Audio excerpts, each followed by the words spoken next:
what causes a business to fail? What causes a small business to fail?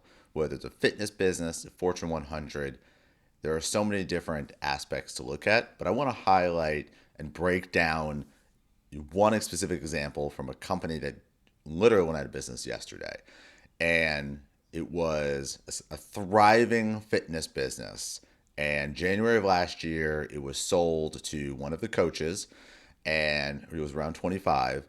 And obviously, he had to navigate the business through COVID lockdowns. And yesterday announced that he's closing. He's giving his membership 6 days notice, and he's just going to close the doors, sell everything out, and be done. I want to highlight here what contributed to his failure as a leader and in his business, and what did not.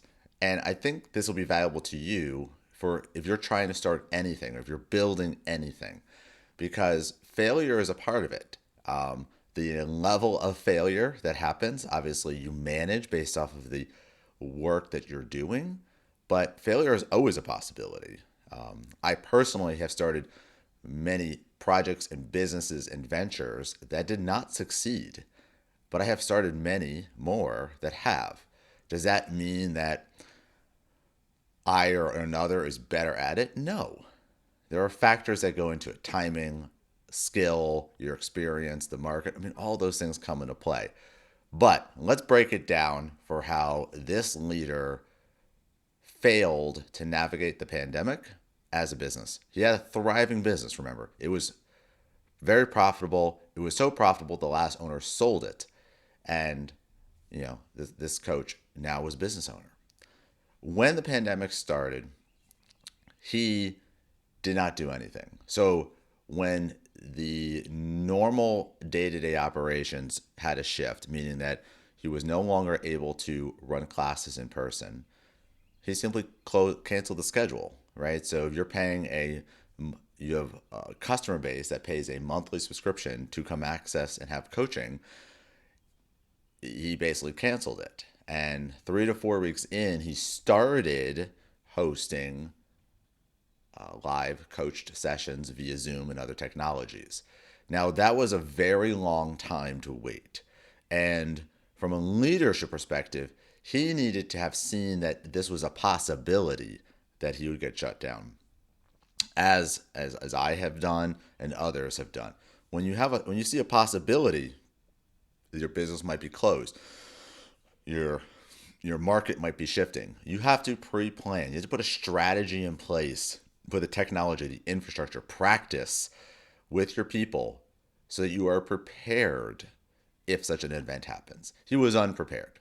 He had no experience, had no technology wherewithal, had not practiced with remote coaching, had never coached anybody remotely.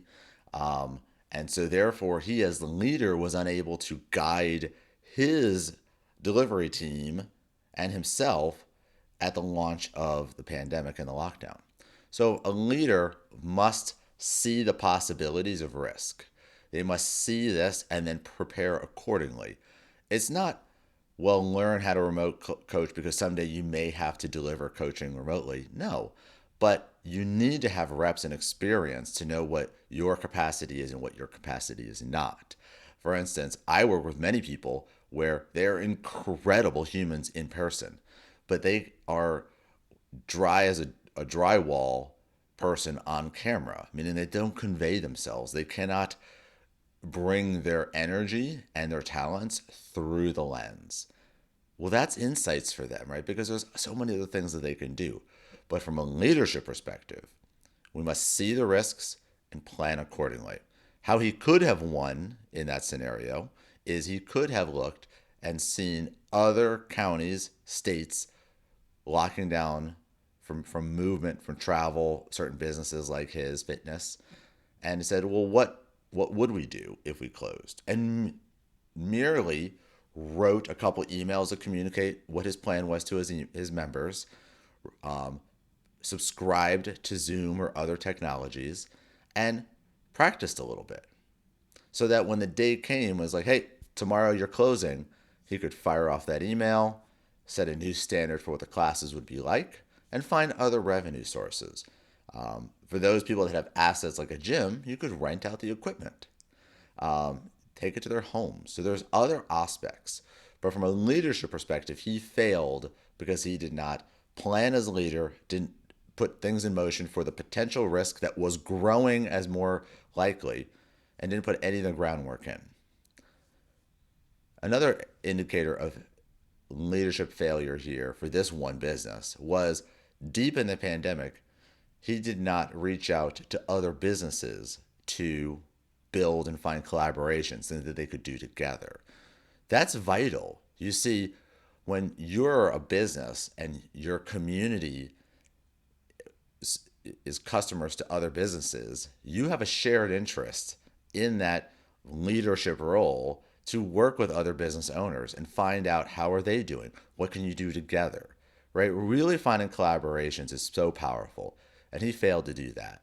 I think the final area of failure here, when we look at it from a business strategy perspective, right? And these are takeaways, right? These are not judgments on an individual, right? I'm sure now that he's gone through it, his next business, he will see these possibilities and he will be a better leader. But that's what comes with experience. Now, I have heard a couple people refer to this business saying, well, he's only 25, so that's why he failed. And that's not it. Age is not the determining factor here of a successful business or a not successful business. What is a determining factor is your number of reps and cycles through that business process, meaning that at 25, he could have already run 20 different businesses and have you very deep and dealt with growth, depressions, recessions. He could have done with all of them. But it's not an age thing. He did not fail because he was 25. He failed because he did not have the experience in running a business and having done it multiple times to think about the possibilities of what could happen and therefore did not prepare, put in processes in place, or move fast enough. As shared previously, one of the key factors of surviving any major market shift is speed.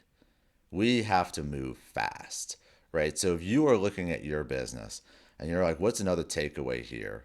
It's to move fast, right? If you see the market changing, test a lot. Don't just sit there and watch the market move. Try things.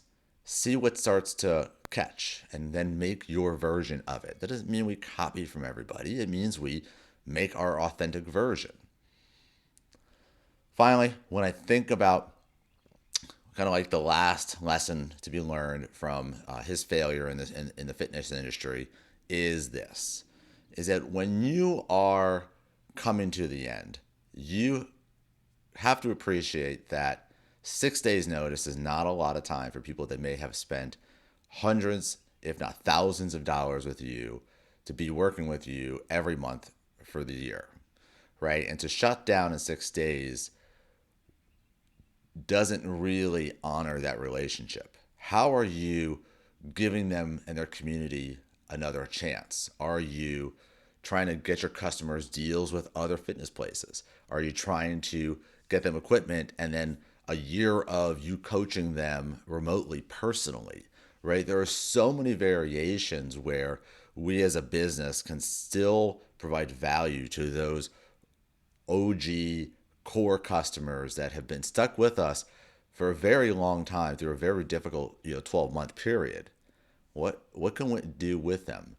Now, there's certainly situations where you as a leader had to shut down your business because you need to stop cold turkey. Either there was no market and you're not really turning off the business to anybody in particular because there's nobody that's your customer, or you've got a huge customer base and maybe you have a 4 weeks to live, right? And like this business is over. Well, that's when you can sell the assets, meaning the membership base, the equipment, whatever, to another third party. And that way, the groundwork, the community, that culture doesn't have to evaporate. Don't leave it to your customers to organically come together and move. See if you can guide them one last time as the leader to something that you believe in is a good fit for them, that matches your culture, that gives them the value that they were trying to get from you, that you in the end ultimately were able to do. So I wanted to share this. It's really raw to me because I've had no less than a dozen conversations with people about the business, about the individual. I was a big fan of their culture before he acquired the company, and feel really strongly in not only defending him because he did a lot of things right, but also showing lessons learned that we can all think about and reflect, both for myself and for you, so we can obviously take those reps that he's gone through and better ourselves. That's most important, right? We don't want to repeat other people's mistakes. That way, because otherwise, that's the cheapest lessons to learn is somebody else's mistakes. The most expensive is when we had to learn it ourselves, and that's what he's had to learn. I think the final takeaway here, when we're looking at what do you need to think about when you're building a business, when you are the boss, and let's be honest, you are the boss of you. So this applies to anyone with no company or a Fortune 100 company. You have to handle how you react. You cannot think with a victim mentality. The market's going to change. Flu season, cold season, COVID season.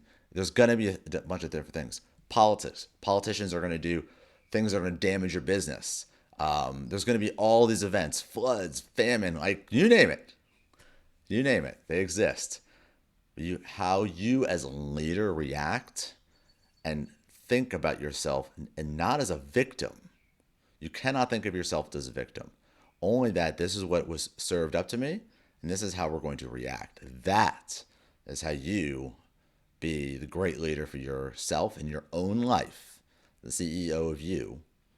And how do you keep yourself mentally strong and have the best life possible, not just for yourself, for your children, for your loved ones, but for your employees and your customers, and ultimately your community. Think about this. Think about your mentality. Keep yourself out of the victim state. If you start thinking about, oh, I can't believe they're doing this to me. How can they do this to me? You're in the wrong space. You need to check that mental framework and recognize that it's not personal. And even if it is, it doesn't matter, because you wallowing in that will only make it worse. And everybody that believes in you will grow tired, depressed, sad, and ultimately should leave you, because they don't want that kind of energy in their life, because you're not giving them the value exchange that's worth the mental debt that you're putting on them, nor is it worth it to you and your business. So I'm super bullish on you. I'm super bullish on creating and making things. And I pray that you will look at your business and find ways to pivot, pull some lessons out of here. And if you have personal experience, please share it, whether it's a video, whether it is audio, whether it's a written word. Please share it so other people can build, and we can build a much better world as a result. Thank you so much. Have an amazing day.